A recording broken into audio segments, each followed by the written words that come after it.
14 minutes past 7. Well, the economy is showing signs of improvement, but for job seekers, especially apprentices, it's still a really hard slog. In Cairns, in North Queensland, unemployment is at 12.5%, the highest in Australia. But there is some good news. A campaign has been launched to find jobs for 50 local apprentices in just 15 days. So will it work? For more, we're joined by Troy Williams, who helped set up the Cairns program, and Australian Industry Group Chief Executive Heather Ridout. Good morning to you both. Good morning. Troy, good on you for doing this. How's Help an Apprentice, the program, been going so far? We started the campaign on Monday, and with the support of local businesses, we've been able to place 7 apprentices so far. Our target's 50, and in this climate where we do have unemployment at 12.5%, that's a big ask. But the real heroes of this campaign have been the local businesses, which have had the confidence to take on an apprentice or trainee, and we're hoping to work with more of them over the coming 2 weeks. It is fantastic that you've put the focus back on these young kids. Heather, why are we seeing new apprentices struggling to get a go at the moment? Because unemployment hasn't reached really high levels as expected. Business hasn't done it as tough as everyone was predicting 12 months ago. Is it just a matter of confidence? Look, business is doing it pretty tough, and it's doing particularly tough in parts of Queensland and around that Cairns area, which is so dependent on the tourism industry, on the construction industry. It's very tough up there, and it's fun. That's why it's got such high unemployment.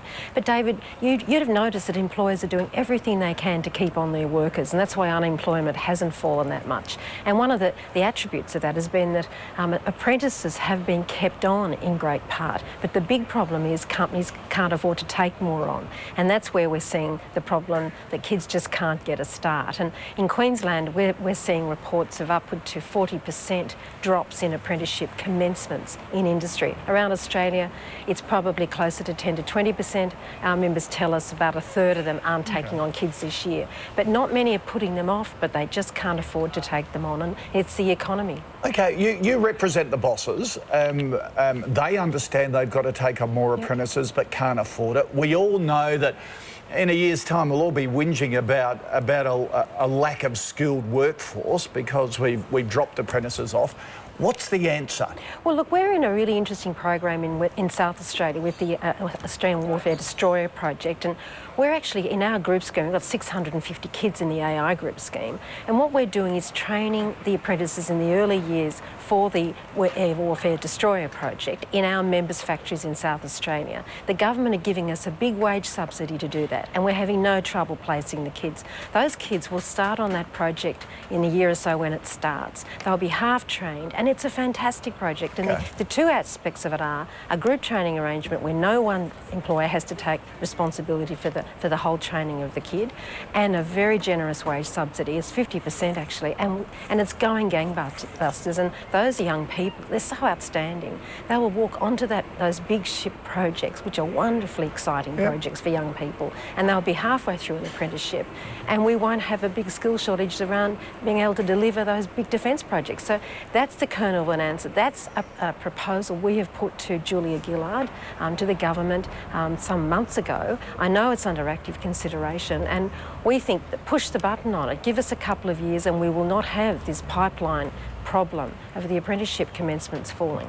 All right, Julia, get your act together. There's the message. Extend that scheme across the rest of the country.